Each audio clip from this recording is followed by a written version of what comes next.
Welcome to Glasgow Rangers Nation here, guys. It is Saturday. It is match day.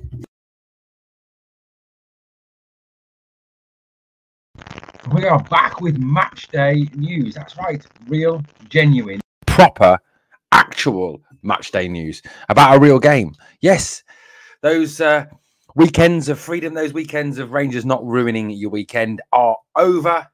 But we wouldn't have it any other way, would we? We would not swap it for the world. We genuinely wouldn't. We love it. We love it. So what we're going to talk about, we're going to talk obviously about look ahead to the game. I've got some team predictions. I've got what I would play. I've got what I think Clement will play. We're going to talk obviously Clement's new deal and take opinions on that. We're going to talk obviously what he had to say in the pre-match presser yesterday. Big build-up, guys. You know what? I'm just chuffed that we've actually got proper football back again. You know, genuine, real football. All begins today, and this is it for, up until May, June time next year. We are good to go. We are ready for the 24-25 season. We are ready to challenge again. We are ready to take on that lot. Right, so let's talk first of all about the big news that dropped yesterday. So huge news that came completely out of the blue, and that was Philippe Clement signing a new contract until 2028. In effect, a year's extension. He was under contract until 2027. Adds a further year to his deal. Came a bit out of left field. I don't think anyone was really expecting this announcement. Yesterday, I think everyone was waiting for the Euro squad announcement. If you haven't seen the Euro squad, obviously we put a video out last night here on the channel talking about the Euro squad. People obviously were expecting the press conference. People were expecting obviously build up to the Hearts game, news about the new signings, news about any more possible signings, but they certainly weren't expecting this.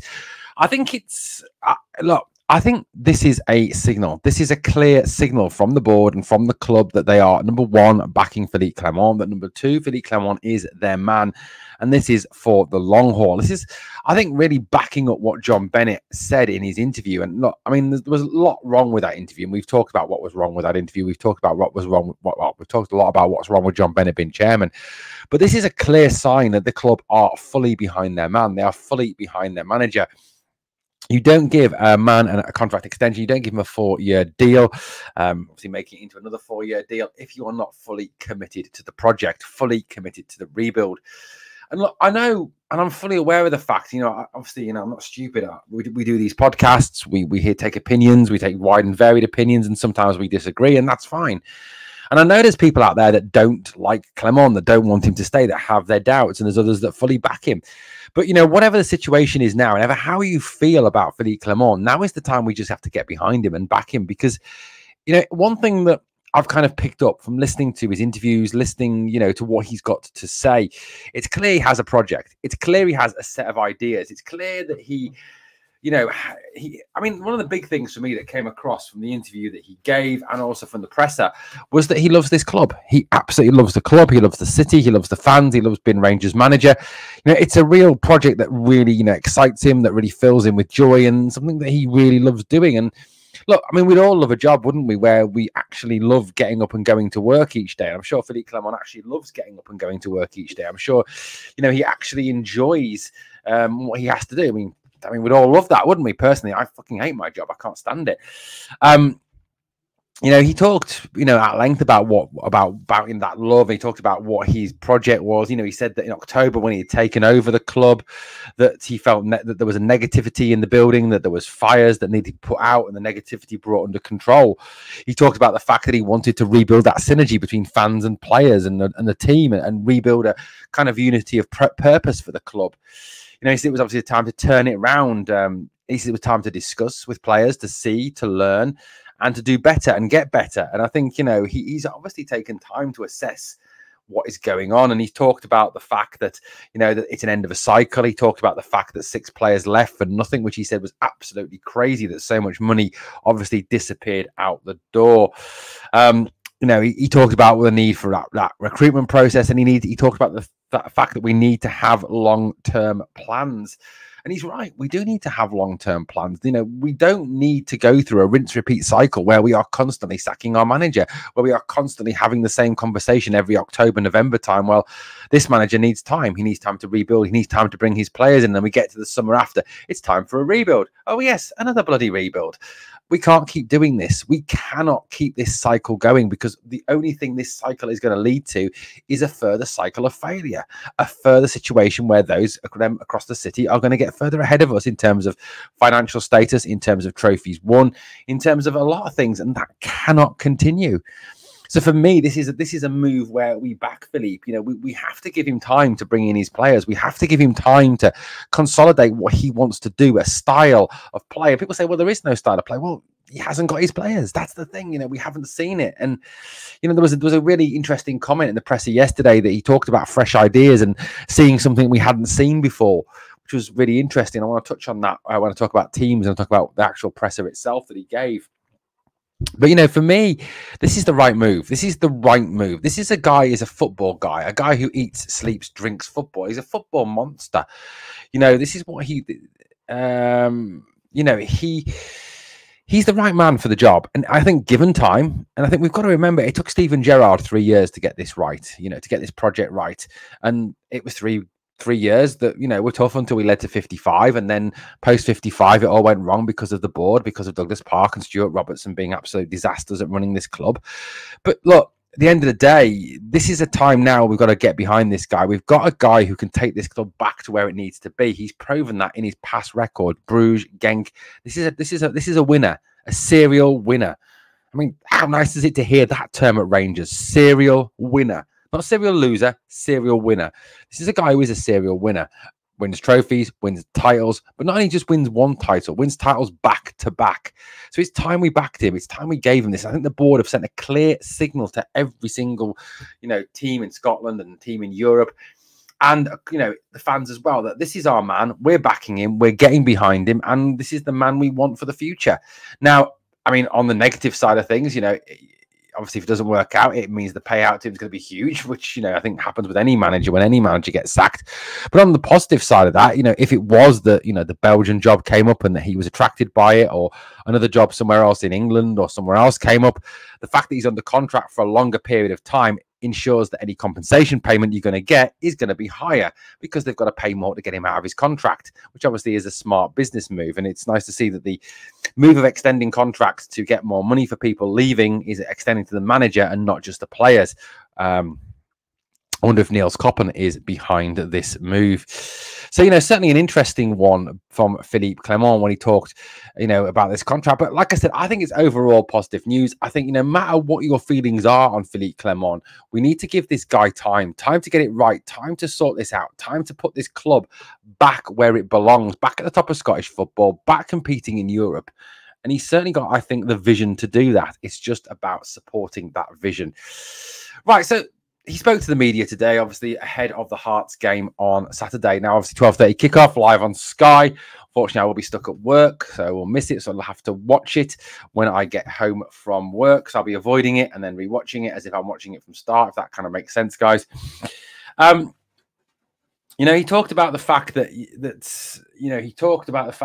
this game obviously is the first chance to, you know, have real competitive football, you know, to see new ideas, to really build. And I think that was a really interesting comment he made in the presser, that he talked about something different tomorrow. And I've got a feeling that we could see something different in terms of formation, something different in terms of style, something different in terms of shape, just from how he's talking. Now, whether that's a 4-3-3 or a 4-3 at the back or something different, I've just got this sneaky suspicion that something different will happen tomorrow. I don't know what it's going to be. So I have named my team in a 4-2-3-1. I have named Clement's team in a 4-2-3-1, but you know, I don't actually know what he's going to do. I think ideally you would love a 4-3-3. You'd love Raskin and Barron either side of Diamonde, with Diamonde the freedom to go and create. Of course, you'd love that. But look, I think, you know, obviously Raskin's still out. I think about another month.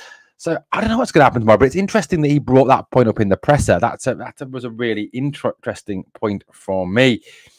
You know, he talked as well about the squad being hungry, the squad being ready to go, having feeling a very positive vibe around this squad going into the new season. And that, I mean, that's good. I mean, you need that positive mentality. You need that can-do mentality, because if you don't have that positive can-do mentality, you know, you're not going to be successful. I think half of the battle, you know, is getting the positivity there, getting the mentality right amongst the players. And I think that's something that clearly Clement has done and is doing very well. And he does pride himself on his man management. You know, he talked about the need to obviously bring young players and experienced players together.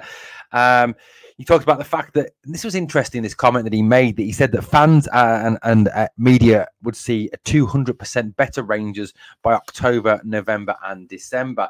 I think alluding to the kind of belief that the likes of Danilo, Cortez, Raskin will be back, that these players that are still rebuilding their fitness and players that have come in will have had time to settle, will have had time to sort of fill in. I mean, I suppose the hope's got to be that by October, November, December, that, you know, we're still in a position where we are either top of the league or in a position to challenge for that league title. I mean, to me, look, I know it's about rebuilding, and I understand that, but I still think that we need to be competing for trophies this season. You know, Rangers is all about winning trophies. You know, Rangers is all about getting it right. You know, we cannot allow them to get ahead of us in terms of trophies won. We cannot allow them to become, you know, the most successful team in football. So that's got to be a major consideration this season. You know, he talked about the fact that there does need to be patience. He talked about, very interesting, he said that some players will adapt fast, some players will take weeks and months to settle in. And he's right. You know, that is right. You know, all players mature and sort of bond at a different speed, and, you know, get used to their new surroundings at a different speed. You know, I think if you come from European football, it's slightly easier than coming from South American football or Asian football, you know, to come to play in England, you know, or African football in the case of Hamza Igman. So, you know, there is a difference there, and he's right with that. He says, but he says, no one can predict this. He said, no manager in the world can predict this, how long it'll take a player to settle in. You can have your beliefs, your thoughts, but, you know, I think he's right. You know, not even Pep Guardiola, you know, Jurgen Klopp, Carlo Ancelotti, the best managers in world football, can predict this. You know, if Pep Guardiola goes and signs a teenager from South America tomorrow, or a teenager from Germany tomorrow, you know, he can have an idea of who will settle fastest, but he can't say for definite what's going to happen. And this is the greatest manager in world football at the moment. You know, he talked about taking time. He talked about the fact that it will take time for the team to bond, to shape, to get tactics, to learn those things. And he's right from that aspect, you know, 100% right. But it's just about making sure, I think, that, you know, that the time that it takes for the team to really bond into becoming an effective winning machine. And that's what Clement's always talked about, wanting, you know, that we're still picking up results, we're still winning games, we're still picking up points and staying in the hunt or staying ahead in the title race. It's what it's about. And I think, yes, you do need time. Yes, you do need patience. Of course you do. But, you know, Rangers is a club built on winning. Rangers is a club it has an expectation there. And I think, you know, Clement is aware of that, you know, no matter what the situation is. He talked obviously about Robin Propper as well. He said he will bring leadership to the team, that he will bring coaching qualities on the field, which I thought was interesting. I think something that we have been massively lacking over the last you know, couple of seasons is kind of a leadership on the park to bring players on, to you know, to really at times lead the players through difficult times. And I think, you know, we've seen that the previous leadership group of Tavernier, Goldson, Lundstrom have been sadly lacking in this area. That they've had an inability to actually do that, to bring players through difficult times, and they've kind of mentally collapsed. He talked about the fact that Propper is a good example, that he has good on the ball qualities, that he will obviously help the style of play and, you know, really develop the team. In terms of being available for play in today's game against Hearts, he said it was very much dependent on whether the paperwork is through in time. So we still wait to see whether Propper can play today. You know, he talked about as well about the need to develop the use of resources in a worldwide market and not just kind of limit yourself because the budget isn't the biggest. And he's right with that aspect. We have got to cast the net far and wide. And, you know, Propper obviously was a player that perhaps wasn't on anybody's radar, but, you know, we got fairly cheaply for you know, a good centre half. So, you know, that's just backing that up. You know, he talked about the fact that as well about further signings, it depends position to position. He did talk very interestingly about the need to reduce the number of loans, which I thought was utterly fascinating. He said that, we can't have a position where we are either got a player comes in on loan, does really well, and then we can't afford him. And then he made an interesting comment like Abdallah Sima at the moment. So it does appear that any move for Sima is not on the cards, that the fee is way too high for Sima. Or he says falls off and isn't good enough and just kind of gives up for the last month of the season, maybe alluding obviously to Fabio Silva. He says, you need to reduce year on year the number of loans you've got. And I think, initially we do have to use the loan market because we haven't got the budget. But, I think as the budget increases with the trading model, he's right. We do need to decrease the number of loans. You need to have your players who you're going to have for 2-3 seasons, and you can develop an ethos around and a squad around it. And you're not going to have a situation where a player comes in, like Sima, for example, is brilliant for a year, and then we can't afford him and we lose him and we have to try and fill the Sima-shaped hole, which is difficult to do.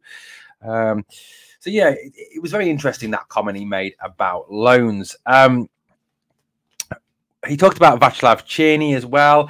He talked about the fact that that they've got to be careful with Cerny. That he's obviously he was away at the Euros. He's only been back obviously for a few weeks and has only trained a little bit, so he might not be good to go from the start. And that they've got to be careful with him. So I think that's a bit of a drop of hint that Cerny may well not start in tomorrow's game and maybe a substitute and may come off the bench to get minutes.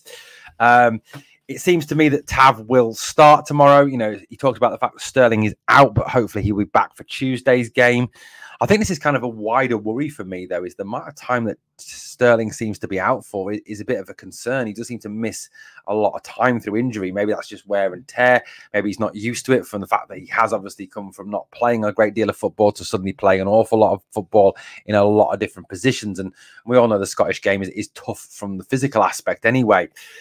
So look, I think that's where we're up to. So it looks like, unfortunately, Tav will start tomorrow. I mean, personally, I'd rather start Leon King at right back, or Leon Balogun at right back, or Adam Devine at right back, or Broxy Bear at right back, or my mum at right back, or my dog at right back, or this bottle opener.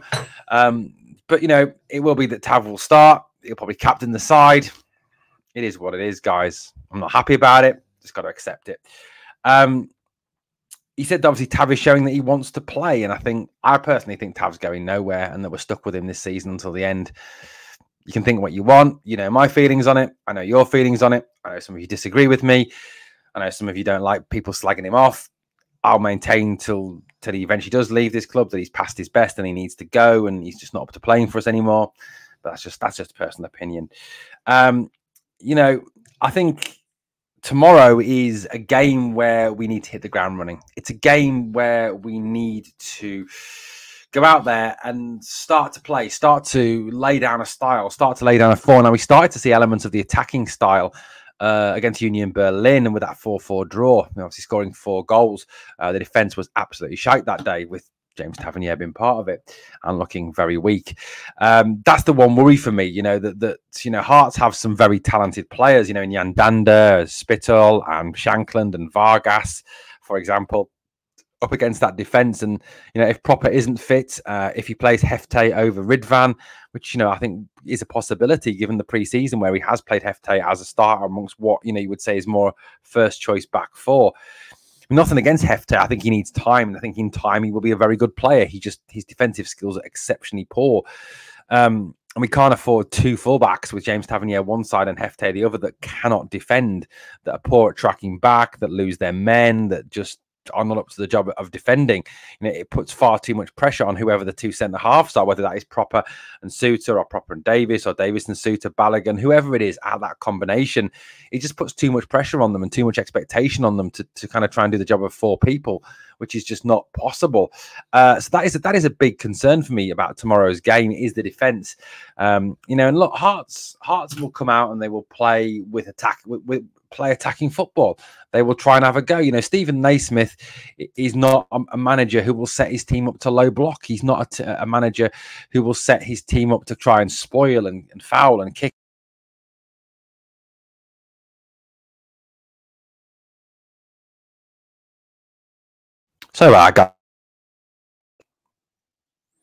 Sorry, guys, the microphone went off for some reason. I do apologize. I was just saying that I don't think Stephen Naismith will set his team up to go out there in the low block, to foul, to spoil the game.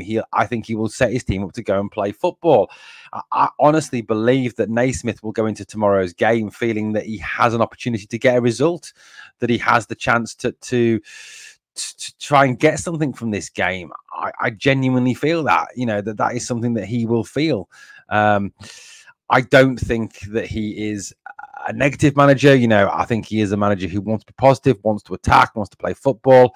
So, he will try, I think, to push this and try to put the best possible performance on, especially with it being their first home game. So he will go for it, which I think, will help us, because obviously, if we are developing attacking patterns of play, etc., then that stands us in good stead, that they will play a little bit open. And it's always easier to play against a team that wants to play football and doesn't want to just kick the crap out of you for 90 minutes, which obviously is certainly something that a lot of teams do when they come to play against Rangers. I mean, looking at the team that they'll possibly head out with tomorrow, I think obviously Xander Clark, I think, will start. I think it could, I think that's their goalkeeper. They've got Devlin and Bagnemi. Danda as the 10 is a decent player. Vargas, Mackay, Shankland. They've got a lot of attacking promise and attacking threat, and I think it's up to us to obviously stifle that. We need to control possession. We need to play the ball quickly, which we're starting to do a little bit more without, obviously with John Lundstrom no longer in the squad, in the team. Now, my team for tomorrow would be this, and this is obviously just picking what we've got that's fit. Yes, I've gone with Tav because I genuinely, look, as much as I would love to see Leon King start ahead of him or Adam Devine, I just think there's no chance of it happening. Suter and Propper, I think Propper, hopefully, I'm hoping that the documents come through and that he can play. Suter, I just think of the other. I mean, I like John Suter. I know he's got a mistake in him. I know he's got a bit of an error in him, but I'm just hoping, play him on the right side. You take away that. Give him a better player to play alongside, like Propper. It may make him a better player. For me, Ridvan has to start at left back. I just cannot see how you'd ever start Hefte ahead of Ridvan. Ridvan's a class act. He's a top player. He goes forward. He can invert inside. He can deliver from deep. He can deliver from on the byline. And I think him and Cortez will link very effectively. Barron and Diamande have to be the two. If we're going with a 4-2-3-1, they've been fantastic pre-season. You've got the bite and the fight of Barron with the creativity and the passing range of Diamande, the ability to create space of Diamande. Behind the striker, I think, look, I know we've said what we said about Cerny, but personally, I would start Cerny. Give him, an hour, 50 minutes, whatever. See how he's going. See where he's up to. I mean, he's better than Scott Wright. That's the issue at the end of the day. He's better than Scott Wright. He's better than Ross McCausland. He's, we need to see if this is someone who's we need to give him the maximum possible chance to impress, the maximum possible chance to settle in, the maximum possible chance to go out there and play. Tom Lawrence is a 10, has to be. There is no one else at the moment. Lowry's flattered to deceive. Hadji's, I don't know where the hell Hadji is. Honeymoon, Florence, Coat Bridge. I don't know where he is. And Dessers, I think, will start up front just because, I mean, personally, I'd like to start Danilo, but I know that Danilo's not fit, so you can't really go with Danilo. How I think the manager will line up, though, I think is different. I think he'll go with Butland in goal, obviously, Tav, Suter, Davis, and Hefte. I mean, I'll be honest with you, looking at that defence, it gives me the absolute fear. It genuinely gives me the absolute fear. I think Mackay, Vargas, and Shankland will absolutely rip them to shreds. I genuinely do. You've got two fullbacks who can't defend. You've got Ben Davis is centre half, who doesn't like the physicality of the Scottish game. I would really worry about that back four tomorrow, and I really hope Philippe Clement shows a bit of brain and doesn't actually play them. I think he'll go with Diamande and Barron because I think he's been impressed with what we've seen from them. I think he'll start his love child Scott Wright. I don't get it. I genuinely don't get why Scott Wright gets a game. The guy's shite. I mean, yes, he's quite neat in the build-up, but his end product is just non-existent. I honestly don't. I'm lost for words. I'm not often lost for words, as you'll know, but genuinely, Scott Wright, lost for words. I think he'll get a new deal as well. I really do. I think he'll get a 2-3 year contract. I honestly do. Lawrence in the 10, Cortez out, and he'll start Dessers. That's what I think. I mean, that's what I think. Look, our last game against Hearts was a 3-3 draw. We've had a victory at Tynecastle, two victories at Ibrox, the fantastic 5-0, the 2-1 with the late Danilo goal. We won 3 from 4 last year. We beat them in the semi-final. Our record against Hearts isn't that bad. And I think, we were unlucky to really draw that game at the end of last season. If Cyril Dessers had his shooting boots on, we would have won the game. It was a bit of an end of season feel to it, wasn't it? I mean, look, tomorrow, I've said this all week. I don't think this squad is good enough at this moment in time. It does still need strengthening. And I think Philippe Clement said that in his presser today. But I still think it's got enough to beat Hearts, to beat Hibs, to beat Dundee, to beat Dundee United, to beat St Johnstone. I think a lot of us forget how shit the rest of the SPL really is behind us and Celtic. Just my thought. I'm going for a 2-1 Rangers victory tomorrow. I'd love Cerny to come on and get a goal, or to start and get a goal, but I'm going for a 2-1 Rangers victory. Guys, let me know your predictions in the comments down below. And like I said, let's have some realism. I genuinely think that we forget how bad other teams are.